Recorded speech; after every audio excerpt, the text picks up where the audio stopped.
Happy Tuesday, everybody. Today we are back with a Tea and Sympathy Tuesday with Gillian-Baker, and I welcome you. Welcome you all. When you pop in, make sure that you leave a message in the comments just telling us what kind of tea you're drinking, and ask any questions or make any comments that you feel like you want to make. Today we're talking about the messy life of a writer, and specifically my writing process.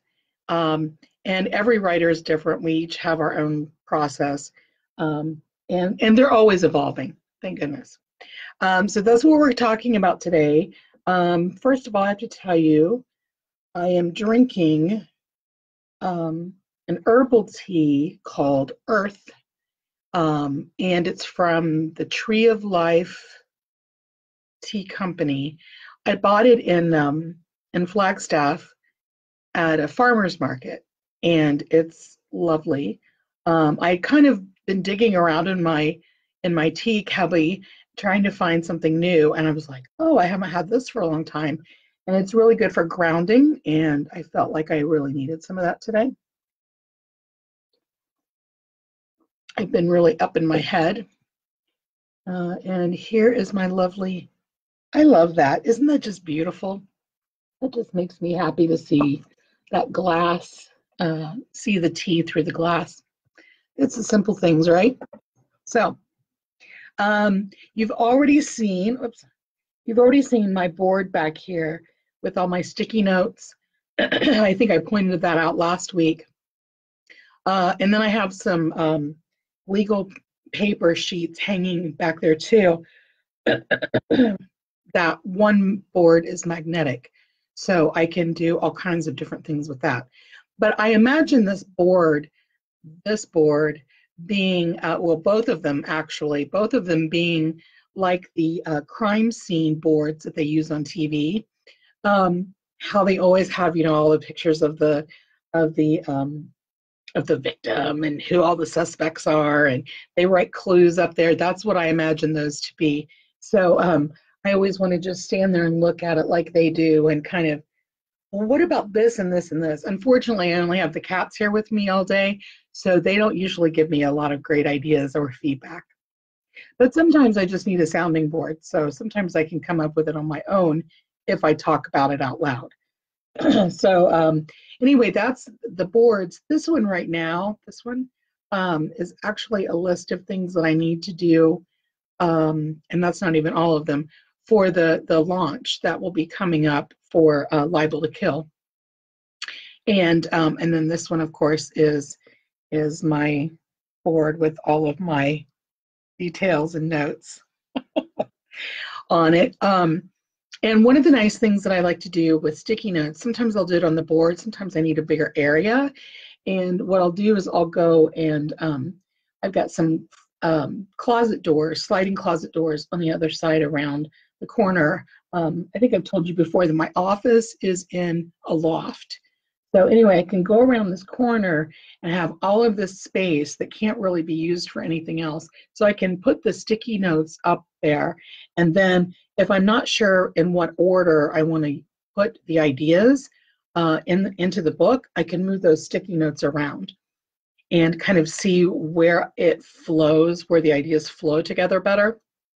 Like right now, I had a couple of sections that, as I'm revising this book, I came to a couple of sections that it felt like there was too much information, like clumped together for the reader. Like I was giving too many clues and too much information that they would need to remember, kind of all clumped together. And so I thought, I need to move some of that around. So I could chunk it up and move it around. But I also could have done that on my sticky notes if I would have done it sooner. And I've not been shy about telling you guys that this book has definitely been the hardest that I've written. And I'm not sure exactly why, but I think there are several different features, several different reasons, including the fact that in the book, Jade has writer's block. She has she's trying to write fiction, and it's not going well. Even though she knows exactly what she's supposed to be doing, it still doesn't. It's not fun. It's not coming. It's not flowing. And so I think that in itself has kind of clamped me into that feeling or thought because I'm writing about it a lot. But it's also because I was in that place myself when I started the book of questioning my writing process. And I was listening to a lot of the independent author gurus who said, if you're going to be a successful writer, you have to produce books every couple of months and you have to just pound them out. And if you don't do that, you'll never be successful. And so my process is not tidy. It's not real efficient. And so I was trying to make it efficient, and make it work the way it was supposed to work. And so I went and tried to do all of these long outlines, like some writers who I follow because I really think that they have some really good information and they're experts. They will have like 70-page outlines. And so the book practically writes itself because bam, bam, bam, it's all right there. So I even just tried to do a minimum of 40 scenes, and come up with,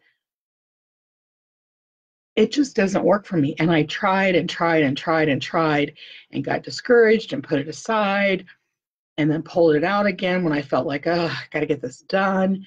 And it just wasn't going anywhere. And I just felt really frustrated. So I'm wondering if maybe I'm having to channel that so that the reader can appreciate that feeling of struggle when it comes to doing anything creative, that you can see in your mind what you want it to look like, and it doesn't always feel like that, so it doesn't look like that when you get it out.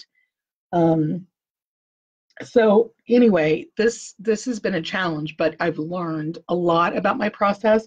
I've learned to embrace it and just trust that it will evolve as I need it to, and that I will produce the best that I can for my readers.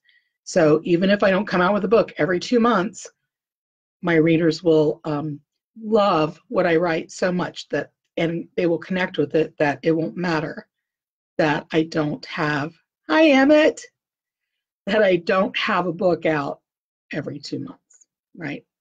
Hey, thanks for stopping by. Thanks for the hearts. Okay, so I told you I would talk a little bit about my process, and it's very messy. I'm very old school. I tend to need to write things out. I've tried to do a lot of outlining and stuff on the computer, and it just never really works for me. I can do a few things on the computer, and I'm getting a little bit better at it. But when it comes to like serious plotting, it all happens on paper. I don't have it with me, but I have this big art paper too, and I'll use like colored pencils or something like that to map things out. And I've tried the like online mind mapping things. That does nothing for me. So, and sometimes I'll hang them up, and kind of like be able to look at them and kind of, get the feel for what I want to do by looking at those. And then other times I have where I sit on the couch after dinner when I'm knitting and watching TV. I have a notebook there always that just stays there, and I just jot down random ideas. Sometimes I'll be, I'm almost always watching some kind of British or Irish TV show that is, they're private detectives, or it's a police procedural, or a cozy mystery type of a thing like Midsummer Murder, one of my all-time favorites. So sometimes they'll say something or do something that sparks an idea, so I'll write it down, and then I have to transfer all of this to just to one place that will all of my ideas will live because I can't possibly use all of them in one book. Sometimes they are for other books that I know that I'll write down the road. Um, when I start out with a new book, sometimes I have an idea already before I finish the book before. So, for example, for the fifth book for Jade, I already have some of the basic ideas down. I have the murder weapon and who's going to be um, in the frame for it and why that's happening. And I've got some fun ideas.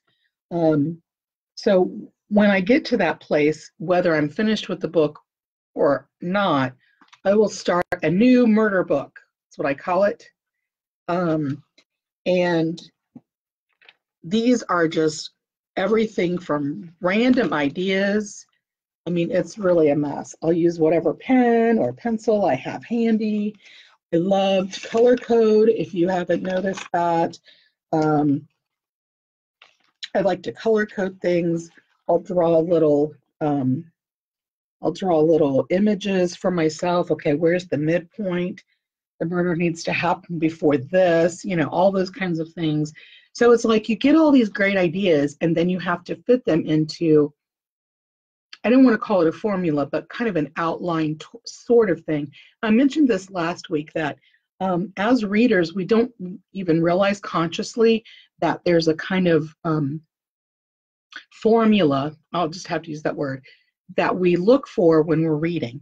We expect that in a murder mystery that the murder is going to happen earlier in the first act or within the first couple of chapters, let's say.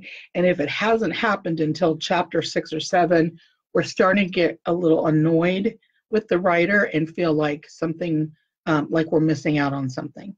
So those kinds of things can actually make a reader put down the book and never come back to it. So you have to be aware of the psychological influences that those kinds of formulas have on the reader. So then you have to take all your brilliant ideas that are really clever and stick them into, this kind of a format so that the reader will follow you.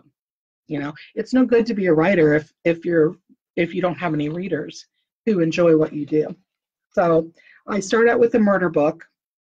This book is totally filled up, and the book was not even halfway written yet. See, I've been having a hard time with this book. So I love legal pads, and so I have different kinds of legal pads. I'm one of those people whose favorite holiday is back to school. I love back to school time. I love to go and look at all the sales and all the ads and find pretty paper and fun stuff that's a little different that will help me feel like I'm doing something creative. And then of course I always have just the standard legal pads as well. Yes, I use a lot of sticky notes. I have them, if you could see them. I have a big desk calendar on my desk because you guys know that I also run a ghostwriting agency, and I also write in another genre. And so I have a lot of switching around of hats that I do each day. So I have lots of deadlines and stuff on this big calendar, and I have all of these sticky notes stuck to there. So yeah, my space can get full of papers. I don't print stuff out very much, but I do like to write. And about a year ago, I embraced the bullet journal craze because I couldn't really find a journal, daily planner, diary, whatever you want to call it, that really fit for everything that I wanted. And so I made up my own. And so I have a section in here that's each month that's specifically for book ideas or if I'm trying to noodle around an idea, what if, that's the big question that writers like to ask. What if the house caught on fire? What if, a man with a gun showed up? You